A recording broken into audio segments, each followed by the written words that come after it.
परम प्रेममय जुग पुरुषोत्तम श्री श्री ठाकुर परमाराध्या जगज्जननी श्री श्री बड़मा और समस्त इष्ट परिवार श्रीचरणे मोर कोटि कोटि प्रणाम एवं आजिर एही वीडियो देखुथिबा समस्ती को मोर आनंदित जयगुरु। आजिर इष्ट प्रसंग हेउची निर्भरता। आपण माने वीडियो को शेष पर्यंत देखिबा को चेष्टा करिवे।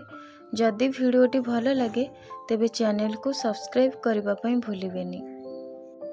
श्री श्री ठाकुर कहती अहंटा जेतेबेले मिलाई जाए जीव सेतेबेले ही सर्वगुण संपन्न निर्गुण हुए। अर्थात आमे तो मनीष तेणु अहं भावटा रहिबो ही रहिबो, किंतु एई अहं को जेते पतला करिबा बा कम करिबा सेतेबेले आम मध्यरे दया माया प्रेम और भक्ति आदि स्थान पाइब। हेले एई अहं भावटा पतला हेब केतेबेले जेतेबेले भक्त तार अहंटा को निजर ईश्वरंक सहित मिसाई देव आउ तार समस्त सत्ता दे इष्टंकर भजन करिब। सेतेबेले आउ तार मोर बोली किछि रहिबनी, सेइटी ही अहंटा मिलाई जिबार कथा आसीबो। इष्ट जेउ परि चाहती भक्त सेही परि कार्य करती, सेही परि चलती। इष्टंकर इच्छा भक्त मध्यरे कार्य करे।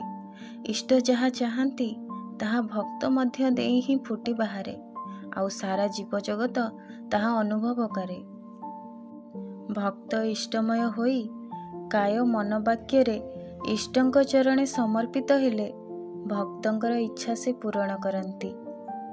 ठाकुर सत्यानुसरण रे कहिछंती, हजारे शक्ति तुमे लाभ करिपार, चंद्र सूर्यंकर कक्षच्युत करिपार, पृथ्वी भांगी टुकुड़ा टुकुड़ा करिपार, किंतु हृदय रे प्रेम नथिले किछि भी हुए ना।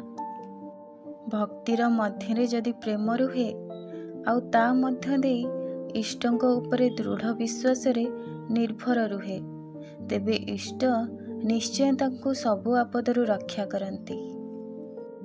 जीवन रे केही गुरु बा मालिक खूब दरकार, ताहेले जीवन को सरल भावरे चलाई नेबार कायदाटी बुझा पड़े।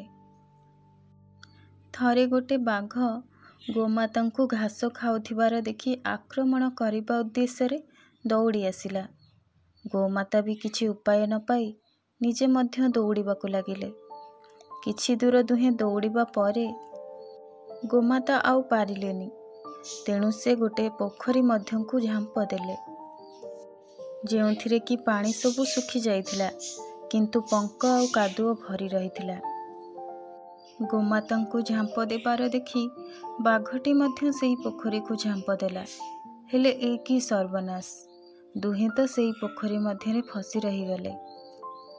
तेणु बाघटी खूब रागरे कहिला, ए जे तू कौन कलु, तोर मूर्खामी पाई वर्तमान आमे दुई जण एई सुखा पोखरी मध्यरे ही सुखी सुखी मरी जिबा। किंतु गोमाता निर्भयतार सहित कहिले, दुई जण काहेकि मरिबा?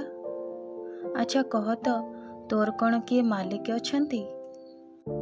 बाघटी आहुरी रागरे उत्तर देला, मो तो हेउची जंगलर राजा, मोर जे एते क्षमता, पुणी मोर मालिक के? एहा सुनी गोमाता कहिले, एहा ही हेउची तोर दुर्बलता। तोर जीवन रे केही मालिक नहांती, किंतु मोर मालिक अछंती, जे कि मते खूब भल पांती। तांको मो मध्यरे एक सूत्र संजोग रहिछि, जहा कि छिड़ी जिबा खूब मुश्किल। मोर दृढ़ विश्वास से मते निश्चय खोजी आसिबे आउ उद्धार करिवे। ताहा ही हेला। जेतेबेले संध्या समय हेबाकु लागिला, खोजी खोजी सेही गोमातांकर मालिक आसी पहुँचिले आउ तांको उद्धार करिनेले। हेले बाघटी सेइठारे ही सेई अवस्थारे पड़ी रहिला। तेबे एथिरु कौन बुझा जाए? विलंब हेले भी गुरु बा मालिक निजर आश्रित को रक्षा निश्चय करिवे ही करिवे। गुरुंकर कृपा रहित जीवन आउ गुरु नथिबा जीवन, एहारी मध्यरे केड़े बड़ पार्थक्यटिए रहिछि।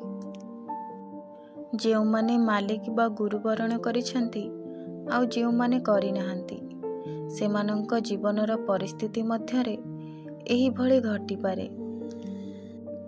ଯଦି ଗୋମାତାଙ୍କର ନିଜ ମାଲିକ ଉପରେ ଏହିଭଳି ବିଶ୍ୱାସ ଓ ନିର୍ଭରତା ଆସିପାରେ, ତେବେ ଆମେ ତ ମନୁଷ୍ୟ। ତାହେଲେ ଆମମାନଙ୍କର ଗୁରୁମୁଖୀ ହେବା ଓ ଗୁରୁଙ୍କ ଉପରେ ନିର୍ଭରତା କମ୍ ହେବ କାହିଁକି? ଆପଣମାନଙ୍କୁ ଆଜିର ଏହି ଆଲୋଚନା କିପରି ଲାଗିଲା ନିଶ୍ଚୟ ଜଣାଇବେ। ଯଦି ମୋର କିଛି ଭୁଲ ରହିଥାଏ ତେବେ ମୋତେ କ୍ଷମା କରିବେ। ରହୁଛି, ପୁଣି ଆସିବି ଏକ ନୂଆ ଭିଡ଼ିଓ ସହିତ। ସେ ପର୍ଯ୍ୟନ୍ତ ଆପଣ ସମସ୍ତଙ୍କୁ ଜୟ ଗୁରୁ।